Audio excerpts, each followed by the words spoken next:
Okay, let's start all over. So negate that whole first story. You guys have no idea what we're talking about. I'm sitting here with Antonio, dear friend, by way of Sifu Kisu. Shout out Kisu.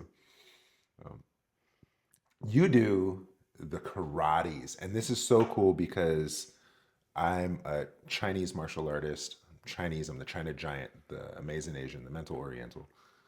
Have all these Chinese monikers, and Chinese don't like Japanese. For good reasons. Yeah, Chinese don't like Japanese, and so um, I, I never really explored the arts much, and then only recently tapped into judo, tapped into jujitsu, Mm-hmm. Daichi Ryu, and I gotta say I like it. And I like the structure of it. I like how it's systematic. It's like all the things that I hated about it because I loved the freedom of Chinese martial arts. Understood. Now I come to the Japanese arts and I actually appreciate the structure because I have my son. Yes. And it's like, yeah, learn this first and then learn that. And then, I like the progressions. It's actually really well thought out. And so, anyway, I'm kind of digressing into your intro. But Shotokans, dude. Yeah. So the whole karate is structured based off of judo. So the whole belt system came from judo. The Mm, Okinawans just wore the belt until it got so tattered it looked like it was a black belt. So, mm-hmm, but the ranking system, the uniforms, that all came from judo. mm-hmm. Okay, and then so I'm being silly at this point. In Chinese, we say 空手道. Open hand. Yeah, exactly. Open hand or empty hand, Mm. right? And the way of the open empty hand, right? And so, in your system, do you know kind of the lineage? Because there's like conversations of the Fukian white crane and how Mm-hmm. it goes into Okinawa, and then Yep. is, Uh, so yeah, the Fujian white crane is the general considered origin. mm-hmm, Some of the lineage charts on the walls back home also mention uh, a a kung fu practitioner from Tomari. mm, Um, so like different sources mixed together. So they credit all of them as well as like the systems as well. So one random person who maybe boated in and was there for a while, they learned from them. mm-hmm. Um, but mostly it's based on the Fujian, and then there's a lot of Okinawan influences as well, Mm-hmm, mm-hmm. particularly Okinawan sumo.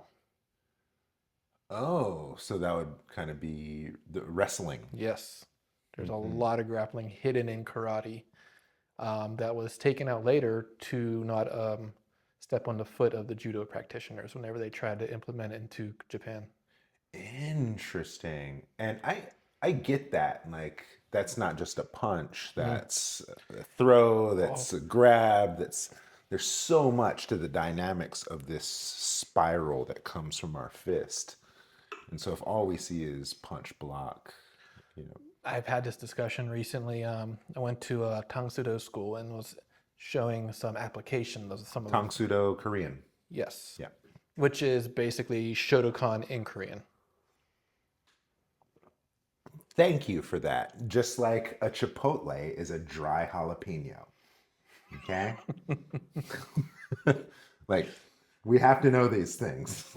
All right, good deal. Right. So it is directly from the Shotokan lineage. It is Uh-huh. a Korean that went back and started teaching it, and then they added more kicks to make it more Korean. Because the Tang Sudo has grappling, it Yes. has submissions, it has takedowns. But all the forms are exactly the same as the Shotokan forms. Swear. Maybe they're named a little different, or they Uh-huh. have a few extras, but all the basics are the same. Uh-huh. So And they when it, threw in the kicks because they had to kick off the cavalry, right? That was the yes, whole. so I'm going there and I'm explaining some of the stuff that we were doing is their same exact same forms. Yeah. Um, but their big issue was they said our instructor said a punch is a punch, a kick is a kick, and I was told the exact opposite. A punch is a kick, is a block, is a grab release, is a joint manipulation. It is anything you can make it be. Everything is everything. Yes. Wow. The punch that can be punched is not eternal punch, bro. Sorry, that was my Dallas. Side. This is, thank you for that. Me and my buddy Matt Lucas have these conversations all the time. He has these really simple four, I don't even want to categorize them as. It's screw, wedge, ramp, and lever. He'll kick your ass with a screw, a wedge, a lamp, and a lever. I'm familiar with Mr. Lucas. And it's like anything could be a screw, anything could be a ramp, anything can be a wedge, Yes. anything can be a lever, and Especially from that perspective. Like from a tool perspective? yeah, Yes, absolutely. be careful because if a punch can only be a punch, you have just limited your possibilities. And the weird thing I'm running into is because Shotokan is so traditional, a lot of, and they changed a lot of the teachings to appease to the Japanese so that they could teach it there. A lot of things that are dogma are not what they're supposed to be.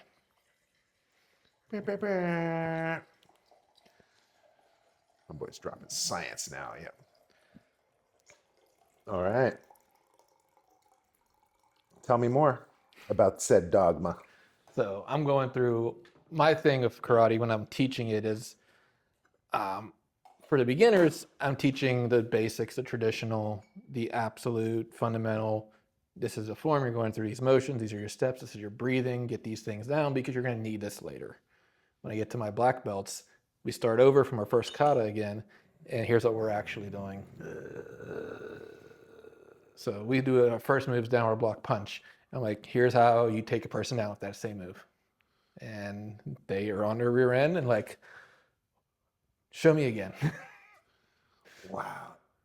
That's something I really love about how, you can do something through a whole career and then not understand it until, you get the spark of inspiration or you get the touch, if you will, the transmission.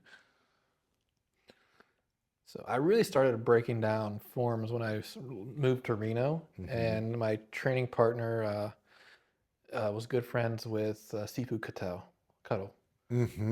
So Shout out Cuddle, Big Brian, homie. So my friend out there, he's a Shotokan, but he studied Shita Ryu previously, and we're going through forms, and he wants to do more physical stuff. I'm like, okay, well, I've always done a little bit of mix of traditional, mixed of sport, so let's play around with this stuff. And we started breaking down, well, what does this move actually mean? Because it doesn't make any sense when we're going through the form.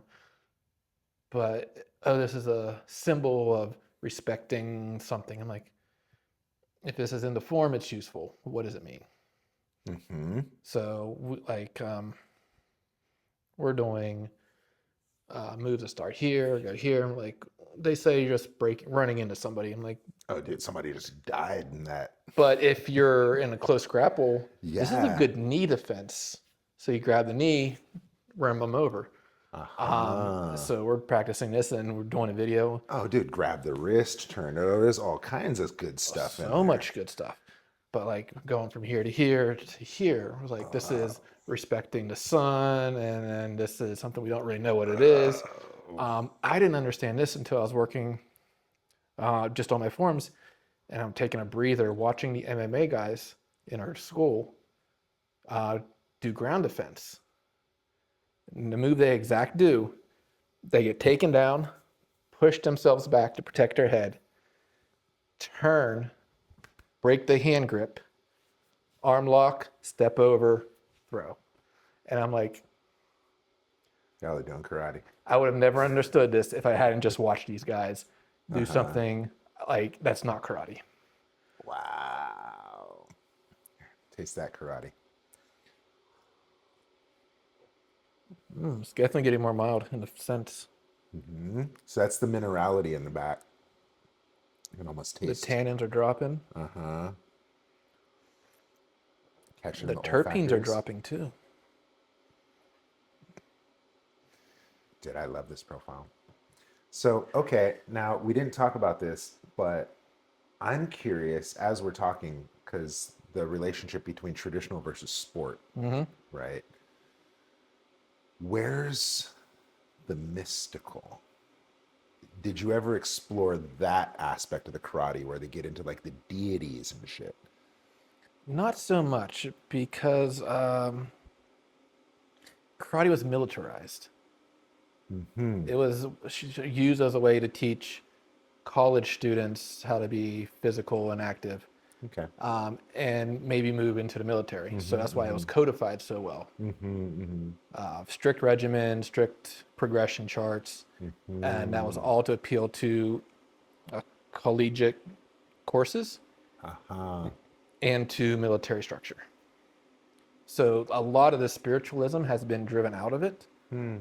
Um, Because it's like a lot of Shinto influence, right? Not so much. No. That would be more of oh, what's the karate? The Japanese form of uh, there's another type of fighting style. It's Ryu. No, Oh. Ryus are mostly Okinawan. This is uh, goes more into K1, but Oh, okay. a lot of the Okinawan stuff it has a spiritualism, but it is I don't think it's Shinto. Oh, okay. Because that kind of sun worship and Yes, the animism that comes with Shintoism, yes. right? I think a lot of that was added later to tell the story. Hmm. Oh, okay. Because the original Japanese masters were bodyguards, they were not priests. They Dude, were thank you for just dropping it right now. Just bodyguards for the king of Shuri. like, nah, nah, nah. Y'all are the monks. We're the killers. Get it right. That's hilarious. It's not Oh. like you can't find spiritualism in it. Yeah. Okay. Because, maybe I'm just thinking like Akuma, from Street Fighter 2. That's my profile picture right now. It's like, there's something I there. got I got the Akuma gi. I got everything. That is my persona right there. Right on. Okay. So, your second Dan. Yes. Uh, I know a couple Dans. Dan Gill. Shout out Dan Gill. Danimal, as I call him. Or Dangle. This is Dan Gill, Dangle is what we call him. Dan, I miss you. Come say hi. But that's just one. You got two of them. I'm working on a third. What's the testing process like? So it really varies by school. Hmm. I've seen some schools they will do written tests, they will do performance tests, and then there's like a physical conditioning test. Hmm. My grandfather is much simpler. Here's the forms you need to know, and then it's application. Can you do these complex combos with body efficiency, um, dynamic motion, and getting those full body vibrations, snap rotations, and the violence that is necessary in the motions. Tell me about this violence necessary in motions. Well, we are Because it's kata, right, right? right, right. And yet it's that deathful intent Yes. that creates a quality of movement.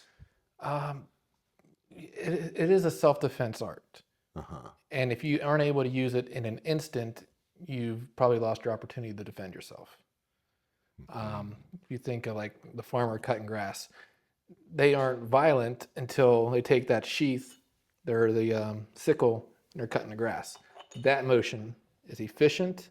It is not ambiguous in any intent, and it's going to do what it needs to do. The same thing needs to be for your punches, for your steps, for your breathing. You have to understand your intent. I love it. I love it. I love how matter of fact this is. That's very, very Japanese. I'm also an engineer, so I probably got the mind. Double the double. That's awesome. It's like a lot of the Chinese arts are artistic, and you can see it like a painter versus an engineer when it comes to the Japanese arts. It's been over refined, I think, to some degree, and that's a lot of where my headaches have come in understanding it.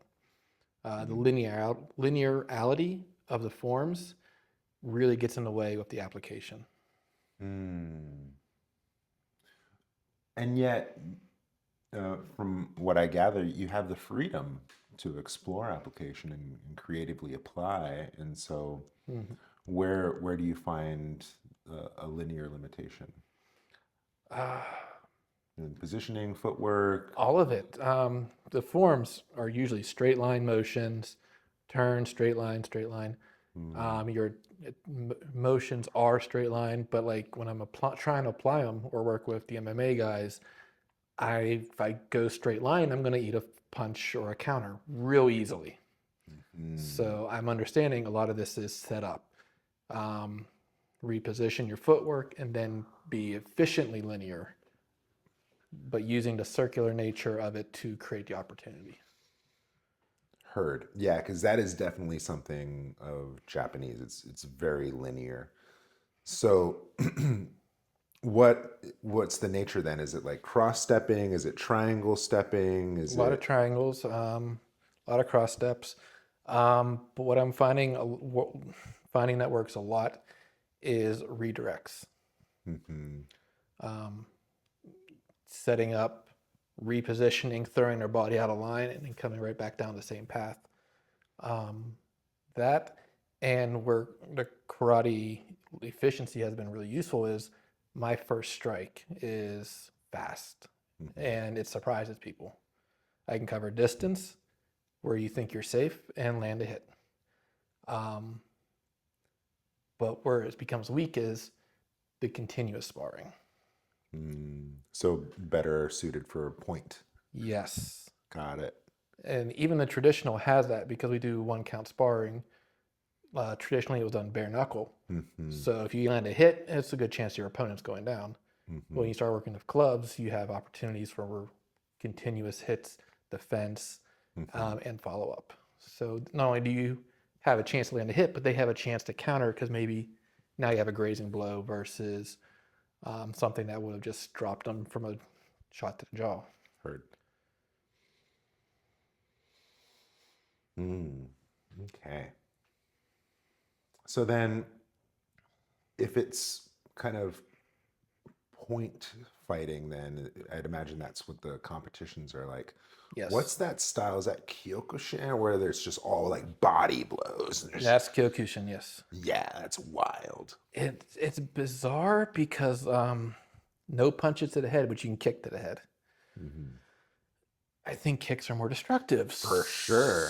But at that distance, okay, it's a little less likely to get a good kick up there. But at the same time, people that have trained Kyokushin extensively don't have good hand defense of their head. Yeah, because they're all here protecting their Right. body. Yeah. Exactly. So, like, the rules of the system generally create the strengths and the weaknesses. And that's what I've been trying to work around and trying to find a self defense applications. Hmm. Hmm. Hmm. Yeah, so that system clearly has limitations. They all do. Um, like the distance in Shotokan, Yeah. that is from competition rules. Hmm. So when I'm actually trying to apply it, I'm more in a grappling distance. Hmm. So what's more likely to be thrown in a grapple distance that you're not in the long distance? Knees and elbows, shoulder attacks, Yeah. hip attacks, Yeah. throws. That's starting to sound like Tai Chi. Awesome. Dude, okay, so then who who holds the standard? So I hear that different schools test in different ways. Uh, who holds the standard for the system? Uh, it depends on your organization. So the big one's JKA. Due to politics, my system's not in JKA, Hmm. but we were also affiliated through them at the same time through the Olympic organization, because even if you don't like the sport style, the cardio conditioning training that you get for Olympic level conditioning is top notch. So there's not anything that you lose in your own training by learning that. So I absolutely use that. But the codified rules are basically handed down. There's Nakayama has his own best karate series that everyone basically uses as the uh, form Bible, I would say. Gichin Funakoshi did his own form Bible, um, and Kyoku Hai, I think, was something like that was the title of it. But he has 2 books on it. Goes through all the forms, emotions, um, and then it's also on the school. So each school and instructor maybe have modified some stuff. Like my grandfather uses steps, more swinging motions on our first form, where everyone else just does quick cuts. And he did that because it was the exact same in the next form, and you ended up repeating something. So he added an application to it. So each school might have different things as well. Okay. Heard. Mm, how did your grandfather get into it? He was in the U.S. Army during World War II, and he started doing Tai Chi when he was in the Pacific. I think he was on the logistics side, so he wasn't in the actual combat. But he got back and was looking for something to continue his training, and he found Shotokan Karate. Hmm. So he was one of the first people to get a black belt in America. He learned under Sensei Greer Golden from Ohio, and then also from Teruyuki Okazaki, who came over from Japan to be one of the leading founders of karate in America. All right. So I know you like to talk about lineage, Mm-hmm. and Funakoshi uh, and Okazaki. Okazaki learned under Funakoshi, so it's like 2 steps removed. Oh. Oh, so then what generation would that make you? Uh, Fourth, I believe. That's dope. So then, what would some of, I guess we've already kind of talked about it, like what some of the signature aspects of the style, right? And we talked about it's linear, we talked about the distancing, we talked about the strike style, how it's more geared towards point sparring, but maybe lacks because it puts you in kind of a grappling space, but doesn't necessarily have the tools for it. The tools are there; they're just not taught. Mm. So that's what I've been discovering as I've been working towards a mastery of my art. It is, what are these moves actually doing? Like, there's definitely ground defense, there's definitely takedowns, and I'm learning them through basically dissection of my forms. Sure, I still have the ridiculous demon like speed that is fundamental to Shotokan. Um, but I'm a big guy. Mm-hmm. That's not my strength. My strength is power. Mm-hmm. So I was like, okay, how can I make this more for me? Yeah. And that's where I started getting more into the grappling side. Thank you for that. Because when I went to Wudang to learn from my master's a fucking, he's all tendon. He's like super bendy flexy. Understood. And his kung fu to this day in his 50s is just ridiculous. And there's just no way I can do anything that he does like he does. And yet he's a third my size. And so there's no way he could do what I can do. Exactly. And then so it wasn't until I had the aha that I need to stop trying to be like my master and more be like me. And that's when I had my big breakthroughs on the mountain. So I want to thank you for kind of paralleling that similar experience in your own journey. But you still have to admit, gaining those skills from your super tendony Oh, instructor yeah. makes you a little bit more fun to work with, Oh, right? yeah. And I can do some pretty fantastic stuff. I was talking to my grandfather one day. He's doing he's demonstrating, explaining something to me, and he's like, and you need all this vibration and counter tension in your body to deliver a quick punch. And he demonstrates just an exhale punch and hits me right here. And I'm just like, that was good. And then he walks away. And I'm like, oh, I felt it in my spine. He is 82 years old and easily could have floored me still. All the biomechanics are still crisp. Nice. So that stuff still works. I still strive to get that. But he was also, you have to consider, he was a competitive weightlifter. He like had state records for many years, but he was like 5'7", and he could have easily lifted me in his day. So Wow. easily outlifted me in my prime. Mighty Mouse. Yeah. So he had the power aspect in his styles. He couldn't teach that to all students because they didn't have that. So he taught speed, he taught control, and like range of motion. There is something to little man power.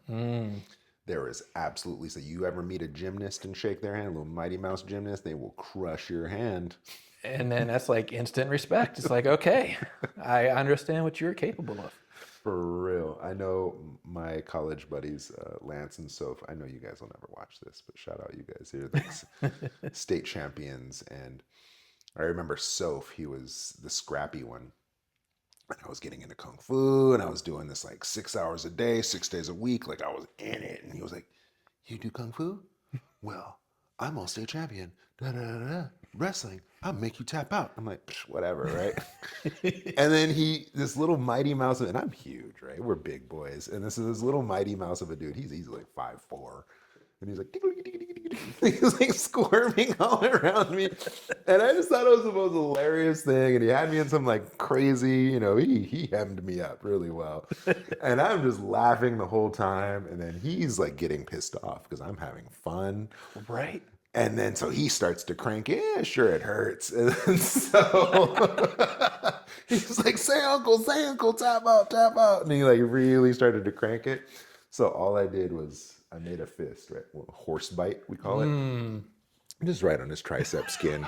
And I was like, you done? And he goes, rah! He lets go. He's like, what was that? I've used that one. I was like, oh, Kung Fu.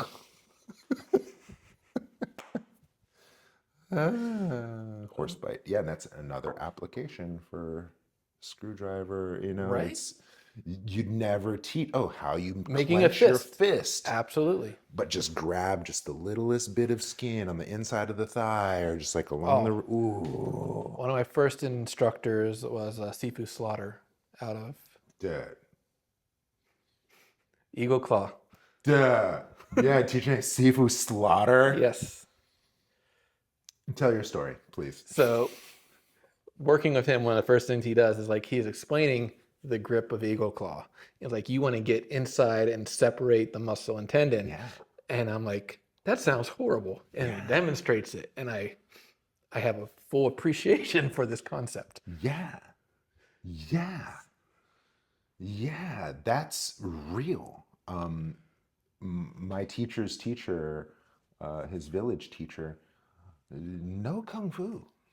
Ugly, the movement, ugly, horrible. Just there's nothing that we would call flowery or beautiful or even functional or even coordinated. It's a terrible movement. But don't let him grab you. He could crush raw bamboo. He could take 2 fingers and cut off the corner of a table. Right. Do not, anything he grabs is now a pressure point. That's not it is now. And it will hurt. I think my students have that impression of me. I work a lot of hammers in my job. So I have really good grip strength. And every time we're doing sparring, and I ended up getting a grip, they're like, "Okay, we're good." But other grip strength people, the Hungar and Southern Mantis people, Sifu Manny and his son Josh, Dude, Manny, they're shout out Manny. they are so fun to work with, Hmm. and Dude, don't let them get a hold of you. Sifu Manny, thank you for your contribution to Toph. I've never met you, but she is hands down by far my favorite Avatar character. And I think Minnie, at least the martial artists that would follow that show, can really attest. Toph. I saw some of the previews for the new show, and I am kind of curious. The preview for Toph, I think she's doing karate and not the. She does the I don't even know what you're talking about. I don't know if I she want does to. the foot motion for cloud hands, and it's a toe drag, whereas a Southern Mantis is very much you're grabbing the ground with your whole foot. Yeah. So I'm like, the martial arts people are going to be very mad at this. Ooh. Well, I remember when they bastardized the first season and went all like wushu and tricks, Oh, of course. right? It's like, broke my heart. I would say it's hard to find people that are skilled practitioners, but it's not. Maybe skilled actors. Heard. Well, let's get back to karate. So we talk about empty hand, right? Kung Dao. It's the empty hand way. However, you've got weapons. Yes. So is it like the traditional farmer weapons, like the sickle and Kabuto, yes. the tonfa? Tonfa, the kama, which is a sickle, nunchaku, and sai, and eku, the oar. The oar. I would be really curious to see some of those oar movements because I have a whole bunch of heavy clubs and I have maces. I see that. And a lot of that translates, right? Yes. And then what would a oar, how would that look like movement wise relative to like a guandao? Because there's no blade, so it's more of like a smack. But it is bladed because it has the edges on the side. So you can use it as a bladed weapon for point strikes. Okay. It's not going to cut, but it has a sharp edge. Heard. Okay. It has a bludgeon edge Yeah. side, so it has both. Okay. And then would you even want to hit with that paddle side? Because Absolutely. I hear, but then you get like that wind resistance and probably like. So the difference is like I've tried to use it as a bow before, the same way where you're doing the ground slaps, and I've snapped it in half. So you have weak points, and you have to have a high grip, similar to the guandao. Okay. So the sickle, that's the kama, right? And that's just like the little handheld, Yes. kind of rice cutter. rice cutter, weed whacker. I use it to cut down cattails at my house. Right, and then you have the nunchaku. You have the tonfa, which is kind of the Police nightstick. police nightstick. Yeah, the billy club. And the oar. Do you guys have daggers, katana? Not traditionally, but I have them just so I can learn them. So like small knife is always a potential weapon, so it's good to know how to train against it. Okay. So train with it, so you know how to train against it. How about yawara? What is that one? That's what I was thinking it was. Yeah. We have something similar. It is basically just a solid metal stick. You can use it as a poking weapon, but it's not pointed as much. Okay. I forget what they are called in Japanese, but Yawara stick, right? we use them as well. Okay. And that has like the jabbing, the raking, the hooking. That's been like the traditional gift I give to my black belts. Just the katana is, but everyone gets like the show me like $2 falls apart if you ever try to use it when I provide a practical weapon. Apparently, the new one, okay. You didn't hear this from me, even though it's recorded. The tactical ones is Sharpies, right? That have a cap. but Yes. it's not a felt tip. It's graphite. Ooh. And then so it'll get through metal detectors. It looks like a Sharpie, and then you keep your cap on. It's friendly. You take the cap off. It's not as friendly. And those are supposed to be like really fun, Yawada-ish. So then, what other Japanese ninja stars? No, I'm being silly now. No, not throwing. What else? What else? What else? The bow staff, To a degree. short or long? Both. So I have a Joel, which is about a 3/4 bow, Yeah. and a regular bow. Okay. Okay. And then there's distinct techniques for each, right? Yeah, I actually like the short one better How'd you? because you can hide a lot of it in your Yeah. arm length. Uh-huh. So Uh-huh. you can get Uh-huh. these quick. So you get a lot of these backflip. Okay. There's a lot of pokes, but like you hide everything Yeah, yeah, really yeah. well. Nice. Okay. There's like a Tongbei Chinese variation where it's like, yeah, I have the stick, but then I'll like flip the back end out in like really creative ways of more than just, like that. And then you mentioned the Sai. I have a set here. Yes, I like those. Those are some fun ones to work with. Mm-hmm. And they're not sharp. No, they're more police weapons, so they're meant to detain Okay. A wrist, perhaps? strikes. Yeah, Yeah. and the pointy edges are for trapping swords and whatnot. Okay, okay. Yeah, I figured that because it has the fork, right? Yeah. And so that catches blades clearly. And then it's not sharp, and so I get like it kind of batonish for Yes. pressure point striking. I mean, it doesn't need to be sharp to go through something. Fair enough. Yeah. Okay. And then how about ninjutsu? Where do you guys That's more stand Japan on mainline. Japan mainline? Yeah. Okay. And then what do you guys feel about that? Is it legit?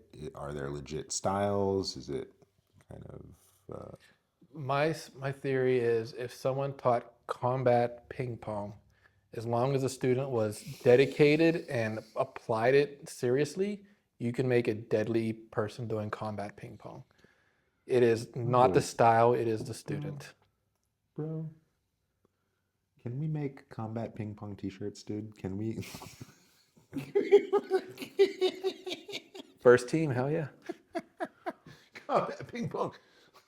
It's not the style. It is Tactical badminton. the creativity of the teacher and the seriousness of the student. 100%.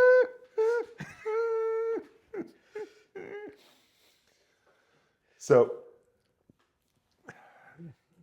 what are your values as a teacher? What do you teach a first day student? Depends on the student. Like, what is their biggest gaping weakness? Usually, I want to teach them something practical for self-defense. So, blocks, stances, or something that you end up needing to build just to develop that leg strength. Yeah. So a lot of isometrics. But first day, blocks. And then just to keep them interested, we'll throw some punches. I've tried it before. If you don't teach them some punches and kicks the first day, they might not come back the second day. Right. So, Yeah. Okay. All right. My son, he's in judo, and it's very clear. First day, you learn how to fall. yes. And then, like, first few classes, like, this is how you wear your gi, this is how you tie your belt, this is how you bow. Like, all those etiquettes are clearly established too. Okay. I would like the etiquette to be something more that's learned through observation than something that needs to be taught. Heard. So your senior students should be the ones that demonstrate how to do things properly. And you ease the new ones into it. Say, can you please do this? Can you please do that? And then always see it from the senior students. Heard. How many students do you work with?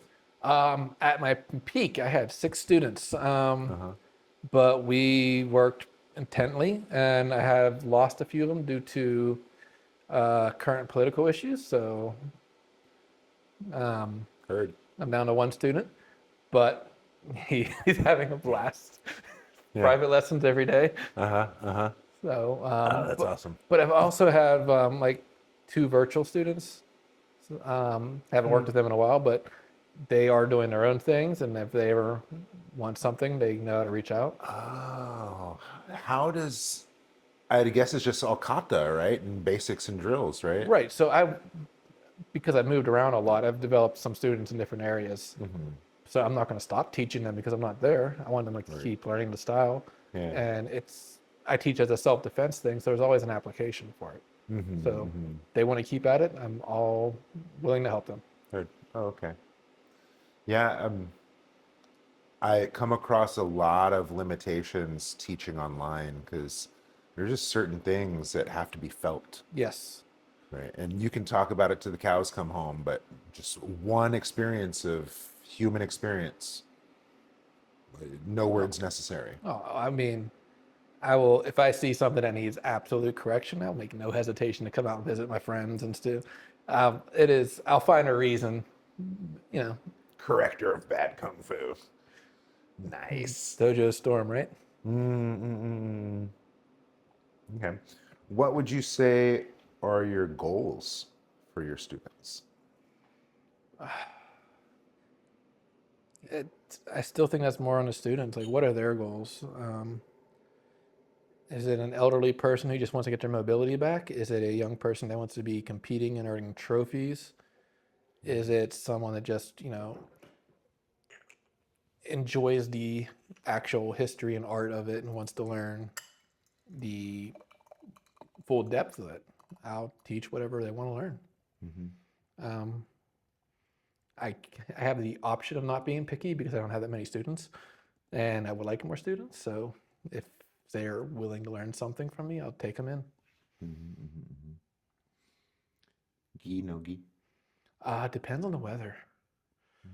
If it is sticky, humid, I'm gonna put on some athletic wear.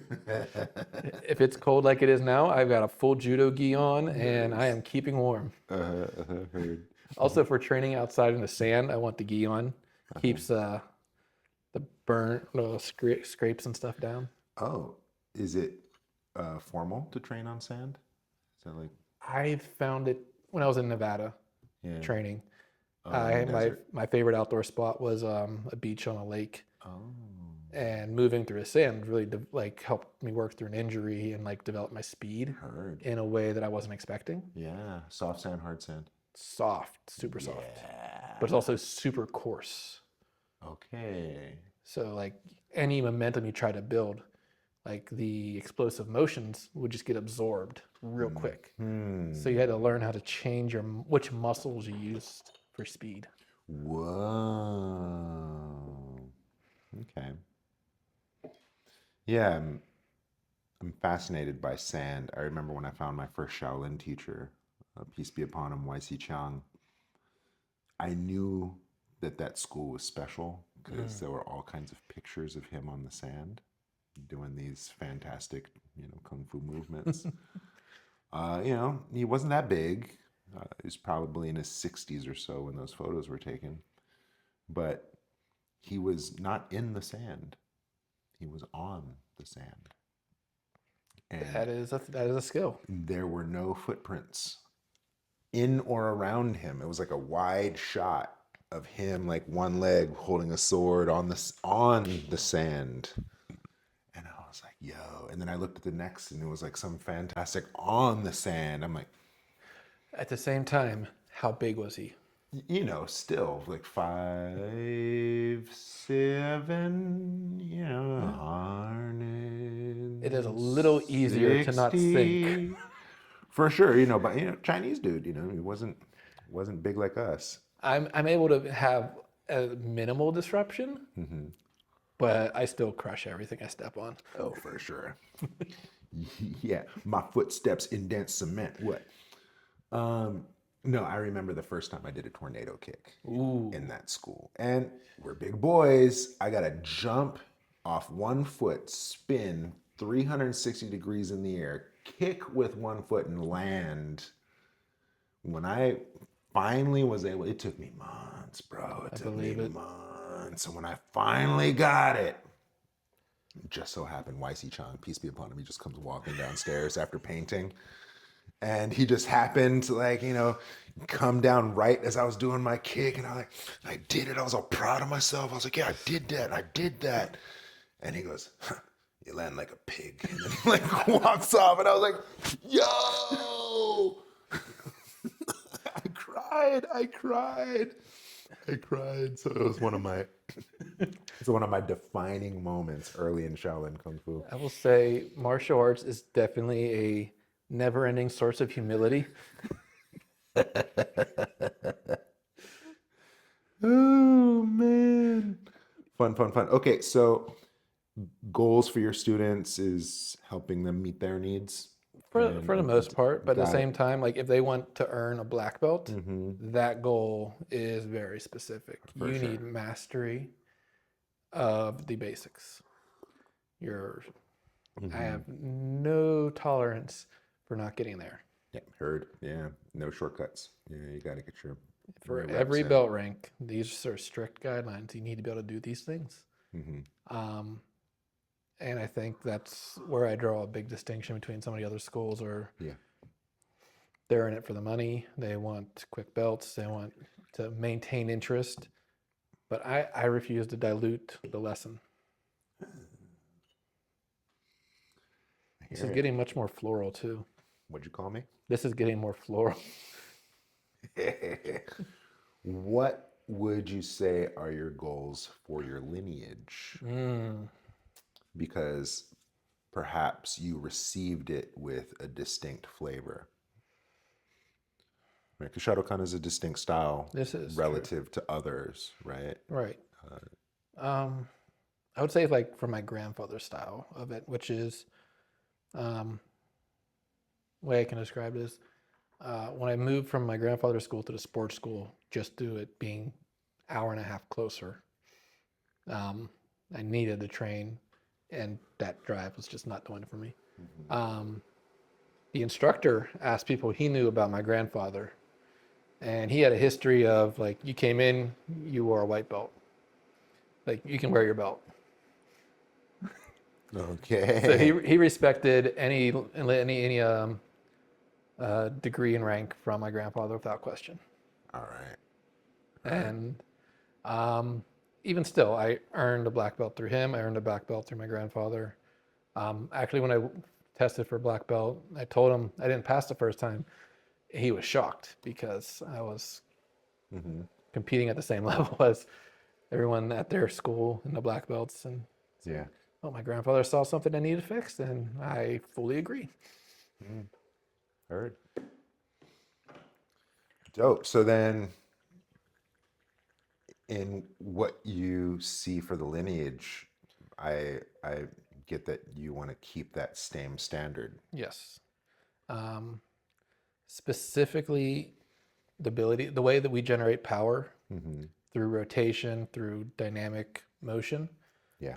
and body motion. So dynamic bodies, pulling all the force, putting it to the ground and getting it back. That rebound effect, the as you guys would say, the tendons and ligaments working to support the strike.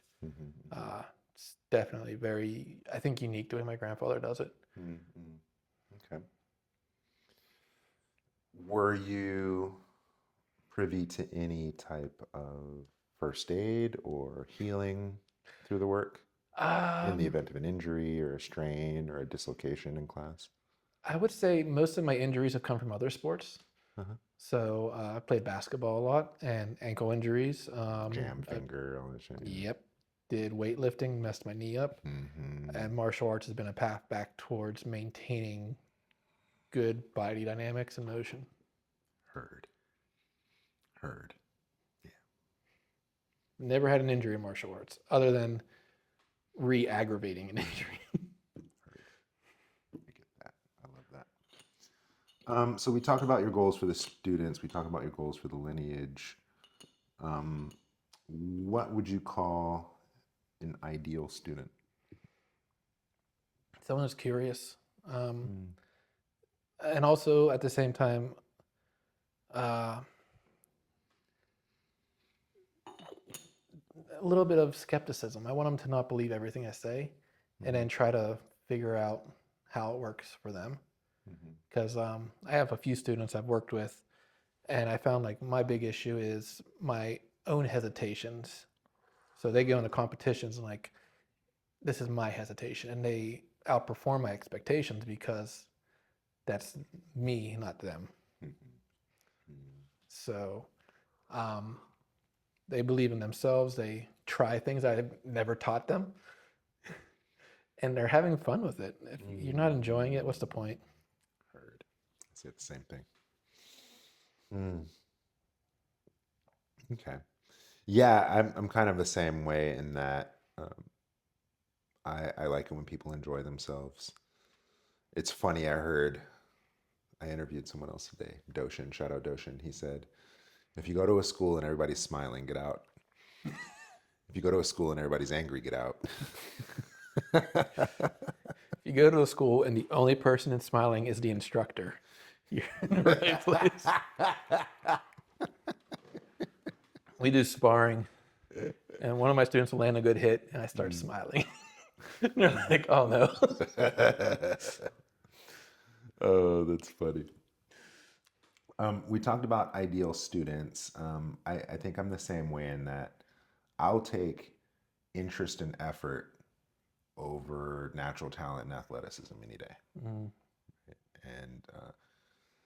And so I love someone who has work ethic. I love someone who has kind of an underdog approach to the work, as someone who wants to grow and sees something available for themselves versus someone who just kind of has a natural knack and, sure, they can move well, they can learn quick, they can express the spirit and passion of the art, but then it's almost like soup du jour, on to the mm. next one, on to the next one, and so I'd much rather have someone who's dedicated to learn slow and really pick things apart and grow with it. At the same time, I really appreciate seeing a student who's improved from one class to the next because they practiced at home. Mm-hmm. It's not ubiquitous, but it's the exception now. Mm-hmm. Very true. I remember holding space and when I first developed the eye for when I could see if someone had been practicing or not. And I remember my teacher would know if I had been practicing or not. I'm like, how do you know? And then now that I hold space, I'm like, oh yeah, it's clear as day. But then I also see it in clinic too. It's like Mm, you've been doing your exercises, or yes, you've been getting better sleep. yes. You've been eating better. You've been resolving your relationships. Like, you could start to see these The things. hips don't lie. Yeah, it's. I can start to feel these things in pulses now and stuff. I haven't It's been able to figure out pulse, but that's a fun one. you guys have pulse and shadow gland? No, but I understand Chinese traditional medicine and is able to figure out a lot just from your pulse. Mm-hmm. And I'm like, I can't even find my pulse most of the time. So Heard. You want a primer? I'm curious. Yeah, I'll give you a primer right now. Okay, and so primer right at the radial crease, right? Hmm. You take 3 fingers, and it's really important the way you grab it. So go ahead and give yourself like a pledge of allegiance, Okay. and then boom, your radial crease is right there, Okay. right? And it's right against the bone. Okay. So you Okay. press into the moon. Uh-huh. And consider this position, Ooh. right? Consider this position gives you a high, middle, and a low on a high, middle, and a low. Because what I'm feeling for is a high, middle, low position at a high, middle, low depth. Interesting. So I want to feel right at the surface like I'm dipping my toe into the water. And I want to feel for what would be called a floating pulse. Very common in that uppermost position, right? And then I'm going to go all the way down to the bone like I'm feeling for the bottom of the swimming pool, right? Mm. And now that's my radial vein, right? Radial artery, whatever it is. I'm not that smart, but it's like a hose. And how I put my thumb on the hose is now going to direct the quality of that spray, Interesting. right? And so I press down hard, and that's the bottom. And then I kind of tread water and I float in between. Okay, so you're changing the pressure as you're doing the reading. Okay. Mhm. So I have surface, I have deep, and then I tread, right? So high, middle, low, in effect. So there's a lot of high, middle, low here. There's a high, middle, low position on a high, middle, low depth with a high, middle, low finger because I want to tap into a high, middle, low Interesting. of my body. And this high, middle, low now translates to my heart, lung, Mm-hmm. respiratory, vascular, my liver, gallbladder, stomach, spleen, pancreas. And so this is digestion and Mm-hmm. assimilation. And then my colon, bladder, reproduction. So elimination and reproductive function. Mm. And that further translates to fight, flight, freeze, Ooh, sympathetic, parasympathetic. And so all of that shit is right here in the pulse. that's amazing. And so relative to, you just touch enough people. And then I remember seeing this Tibetan master. My God, he was like, you still haven't forgiven your mother from when you were 12. I'm like, shut the fuck up. Like, what are you talking about, dude? Like it's something I don't understand, but I've seen it and I understand it works. So it's like always captivated me. Yeah. Well, just that I gave you is a primer to where now you can start to just check in with your own, check in with rates, Yes. right? Check in with pressure, like how hard it pounds. Mm. Check in with, okay, I just ate a snack. Ooh. Before I eat the snack, after I eat the snack. Before I eat a meal, after I eat a meal. Before I take a shit, after I take a shit. Before I take a walk, after I take a walk. It changes a lot of things internally. Yes. Yes. And so the pulse is like wind. Mm. It can change Yes. in an instant. The tongue is like water. It takes a little bit longer for the constitution to shift, right? And so when you learn to read the pulse and you learn to read the tongue also high, middle, low. Front would be the high, middle would be the middle, low would be the back, Interesting. right? It's everywhere, as above, so below. I mean, it's even a high, middle, low. It's like, bro, it shows up. No, I respect it. Uh-huh. I have no clue, but I respect it. Yeah, it's all heaven, earth, human. It's all integrity, humility, sincerity. It's all show up, shut up, add value. And that's kind of the direction I was kind of scratching into with like the mystical side. Are these kind of mystical spiritual principles available in karate? And so, but I think personal spiritualism is definitely there, mhm. but like a cultural spiritualism, maybe not so much. Because I definitely find peace in my forms. Like I went through a challenge my grandfather gave me. He wanted me to do 100 kata a week for a year. So 5,200 kata in a year. Forms. It's a lot of forms. You do it when you're sick. You do it when it's hot and cold. Humidity's way too high. So 20 a day, like take a weekend off or some shit, like Something like that. Yeah, I think 30 on one day, and I would do 10, 15, 10, 15. Working, running, and then after a while, it started getting easy. So I started doing squats and push-ups between sets. That's how I did it in the temple too. I was like, all right, did the form 20 push-ups, and then did the form 20 squats, again. But you really understand yourself a lot more. So like I discovered warm kata and cold katas. Like ones I would do to warm my body up, ones I would do to cool myself down. Same kata or a different kata? Different katas. Oh, okay, got it. They're the intent in them is different. Because we also have like one kata or one expression, but then spring, summer, fall, winter, right? And so, okay, I hear you.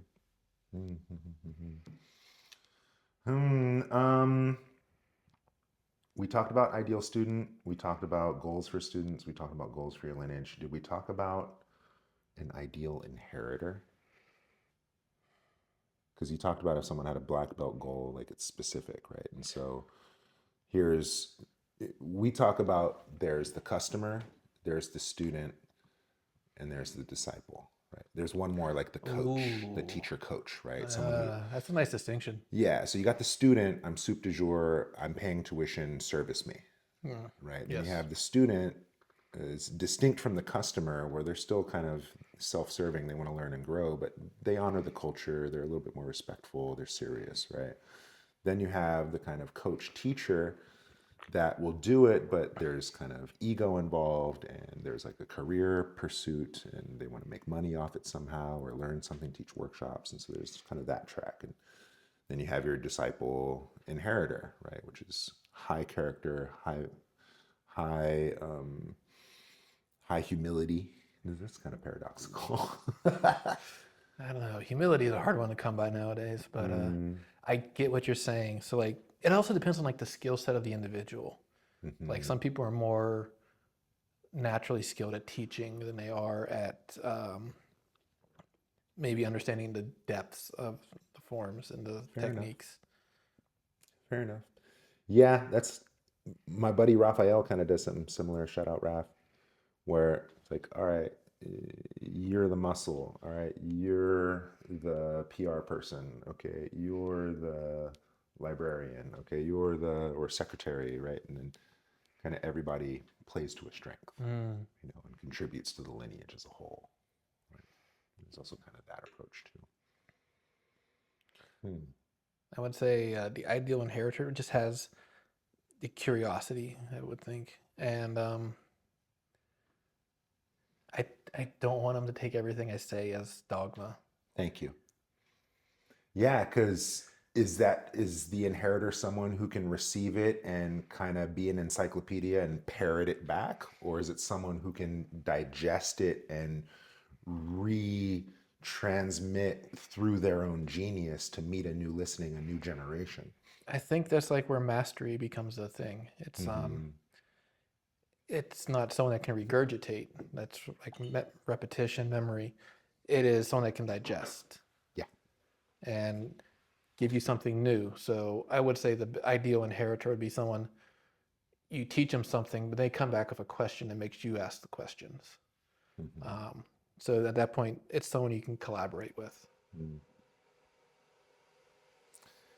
Thank you for that too. I remember when I first started teaching, I didn't want to be called teacher. I still, I It's a don't, weird thing. yeah, I don't want to be seafood. Don't call me sensei. Don't embarrass me. But if you want to train with me, let's train together. And I want to get you strong enough to be my training partner. Yes, that's what I'm aiming for. And then we'll grow together. Right. That's also like one of the weird things is like because I am so few students, I end up teaching them how to beat me. So like I try to have them reach out more to other systems, other schools, work with some of the MMA guys, so they learn how to fight other people. Because I know how to defeat myself, and that's ultimately what I'm teaching them. But I don't think that is the essence of karate. They need to learn more than what I can teach them. Well, this is a new question that kind of comes to mind by that sharing. At some point, beyond the fight, what would the practice look like when we're no longer in a conversation of self-defense? Like there's an aesthetic to it for sure. I think at that point, your goal would, as mastery, would be being able to repeatedly perform complex motions and return to a natural state without taxing your body or destroying your body. Heard. So, yeah, I would say my ideal goal is to be able to perform all my things in a way that are fluid to the extent that I think I could do it, where my body's not the limit. So like my mastery day to day can change. If I'm stiff one day and I can't get my legs up, I have a different mastery than I do when I'm feeling nice and limber. But I want the highest degree of mastery. So I want to be able to have a naturally high body capability and then also have performance capability. So there's the personal and then there's the dynamic, static and the dynamic. So maximizing both of those without causing your body to break down. Heard. All right. So physical preservation track then. Yes, like that's the big thing of karate. Is Heard. the karate practitioners were living into their 90s, on the average age on the island was 50. Hmm. It is definitely a longevity tool. Hmm. That's kind of what I'm really appreciating is now that I'm tapping into Japanese arts myself with the jujitsu and Mm. judo. One thing that Chinese martial arts have lacked, at least in my exploration, is ground. Mm. We don't learn how to fall. We don't learn how to roll. We don't learn how to tumble. We didn't do that in the temple. Interesting. We didn't do that at Shaolin. We didn't do that in Hawaii when I trained. And so now that I'm older and a lot of my students, especially online, they're all women over 50. They don't want to fall. Mm. And so they want to learn balance this. And I'm almost like, actually, nah, bitch, you're gonna fall. And so make friends with the floor. Because the more you reinforce this balance, balance, balance, you're actually reinforcing your fear of the ground. Mm. And This is true. make friends, right? And so I love falling. I love landing on my side and landing on my front and And not destroying yourself in the process. So mhm, now, if you want a good example of this, come out to Michigan. We just got 10 inches of snow. Learning how to fall is an essential skill out there. That's what 'cause you gonna slip. I've taught my students this. So like I was shoveling snow the one day and I go to step and there was just no grip there. And then I do a break fall and I'm fine. If Yeah, I was not and I have my bad knee yeah, be from weightlifting, yeah, that could be a torn tendon. yeah, yeah, yeah, yeah, yeah. Yeah. So I wanna be playful in my falls. I want to be skillful when I get back up because I want to fall 7 times, get up 8 times, Mm-hmm. right? And I also like the idea of kind of rolling around and having a mobile spine, Ooh, right? Because once you start getting up there in age, no one's getting up and down off the ground anymore, much less kicking their feet up over their head or, getting their knees to their shoulders. right. Like my current student's in his mid 50s, I think. Mm-hmm. So what we're really doing is like rebuilding his mobility and falling. Like one of the first drills we did was our stretches is a sit back and roll, and it is that spinal mobility. Um, Mm-hmm. it was very difficult for him for a long time, Mm-hmm. and then he started hitting it. And it's like, hey, Nice. so Yeah. I get it. I feel 10 years younger. And like just you don't want your body to be something you're fighting against when you need to fight. Mm-hmm. So even if it's not a fighting situation, you're sick. Your body's working against you. You want it to not be completely against you. You want a lot of things to be on your side. Right. Mm. Well, bro, we just kind of keep talking. It's getting late. You're fun to talk with, though. It's the tea. It's got to be the Oh, tea, this is lovely. right, dude? I'm not even counting, but we're It's just getting mild, and it's yeah. And so we talked about right. It's the dark turbid that would be water element for kidneys. We're now clearly in the red. This is mm-hmm. crimson for the heart, right? We're gonna then continue to into golden amber, that's stomach spleen. You then continue, and then the same water I pour in is the same water I get out. So in effect, clear, that's lung, large intestine. And so you like grow through this progression, this alchemical process of turbid to clarity. You're completely expanding my concept of drinking tea. I love this. Another tea drinker ruined. I know. I love this. You are making it better for me. Dude, so many people say, I can't drink my tea bags anymore. It's more like I can use my tea a lot longer now. Yeah, because on the other hand, you look at some of these teas, dude, that's $100, $200, $300 cake. Mm, But then you go to Starbucks, you could spend that much along the course of a month. And easily. your $8, $9 drink, you just get one cup that's actually half ice or whatever. And then so, like, what are you really getting? And sure, there's a big investment initially to get some of these teas, but this pot is going to last me through a 3-hour conversation, and I can still drink it in the evening. And, it's Yeah, it's definitely an investment. That's like a good example of your ideal student. Like, are they coming for the substance or are they coming for the depth? They getting the caffeine, the adrenaline high, or are they going for everything? Kisu, thank you for introducing me, dude. Kisu, shout out Kisu. We went the whole interview, only brought up your name twice. Come by. Shout out Kisu. Mm. Okay, what do you have to say to the next generation? It's weird. Like, karate did make it to the Olympics, and it did a poor showing. Um, the championship fight between the heavyweights, one guy goes for a counter punch, gets up, and gets knocked out on the way out, and was awarded a win for uncontrolled contact. Olympic karate, Olympic breakdancing. But it's happened repeatedly since then. More instances of this, and like, first thing I tell my students is don't get hit, and if you're going to get hit in a way you can handle it. The sport focuses on control, and the difference between sport and the competitiveness of it.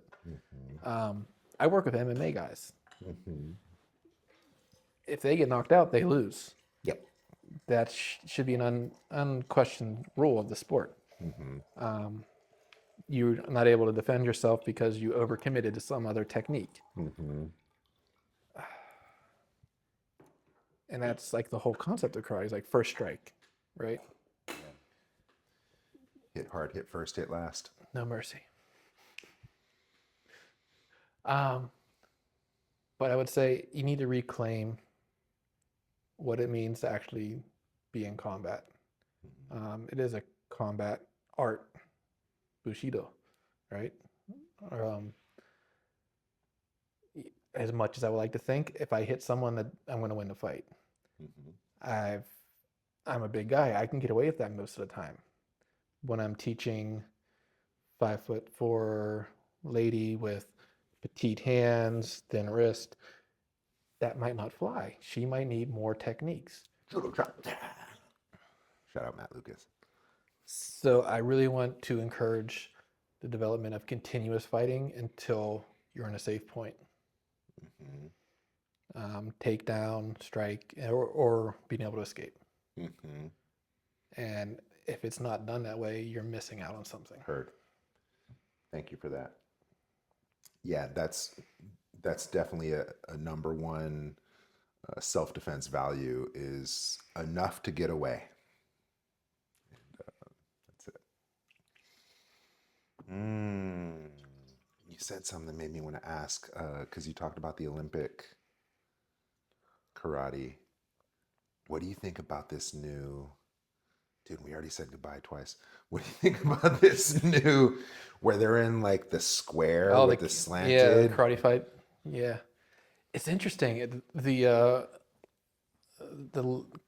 format of the fighting area changes the dynamics, but it is more practical to agree. But they also have a rule that reduces ground fighting, so it has a limit.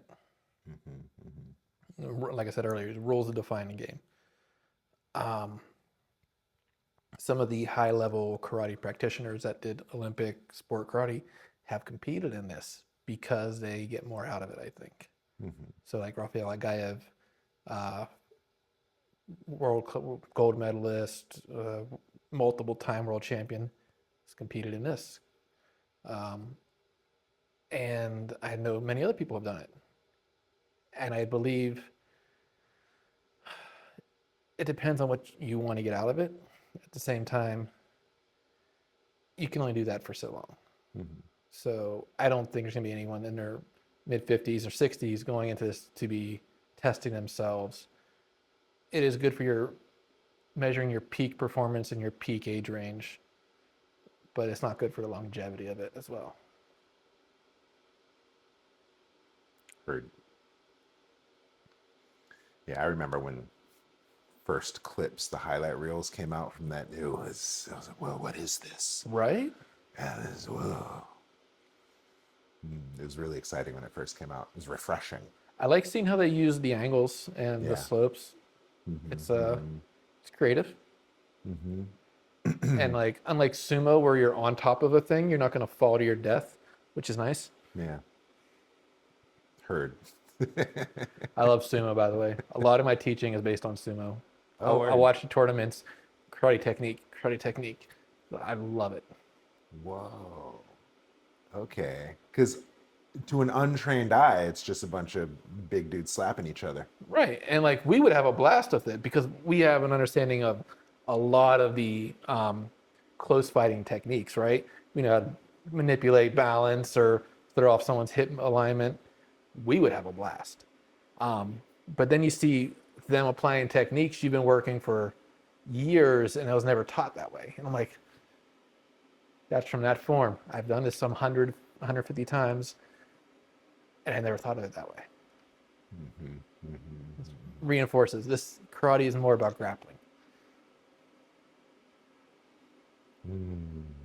Yeah, there's a whole episode of who's that YouTube personality is like Jesse the Karate Guy. End camp. Yeah, he does that whole episode where it's like, oh no, this is grappling. Oh yeah.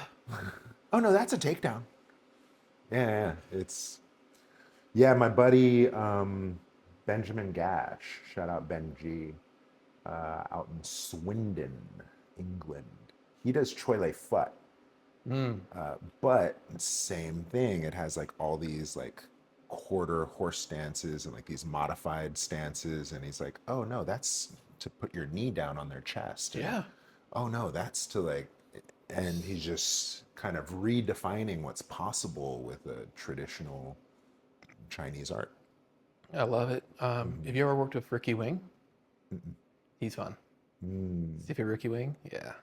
All right. Kisu introduced him. We did a tour of Chinatown through San Francisco one day. Oh, He's like, shout out Ricky, come have tea. You definitely need to get Ricky Wing. But he's it's like, oh yeah, this is where mobsters did this. This is where Bruce Lee got his ass whooped. Nice. Nice. I love those stories, dude. Yeah, man. I remember when I first opened my school here, I had to realize the Bay Area is so rich with, I mean, I opened my first studio 2 blocks from Bruce Lee's school. Right? And I taught at Lake Merritt. Just across the street is Chinatown. It's like, yo, who am I to put up a flyer and say, come to my class? You know, there's so many people here have been practicing and teaching longer than I've fucking been alive. Yes. Like, how dare I go out there and say, come to my class? And I get like that's why you don't feel comfortable like with the teacher or Sifu sensei. Like that's an honorific. Yeah. Like you have to earn that. Yeah. And it's hard to feel you've earned that in that kind of atmosphere. Yeah. Yeah, for sure. Yeah, shout out Martial Pioneers. Well, we better say goodbye and mean it this time because I'm making another pot of tea. Oh man, I could go all day if I didn't have a flight in the morning. And you're going back to Michigan tomorrow? Yes. Okay. All right. Bro, thank you so much for making time. You're just here for a short stint. I know it's kind of haywire on your schedule. And I so, appreciate your flexibility. hey, if there's anything we train for, it's to be soft. Voluntary or involuntary flexibility. Yes. Oh, right on.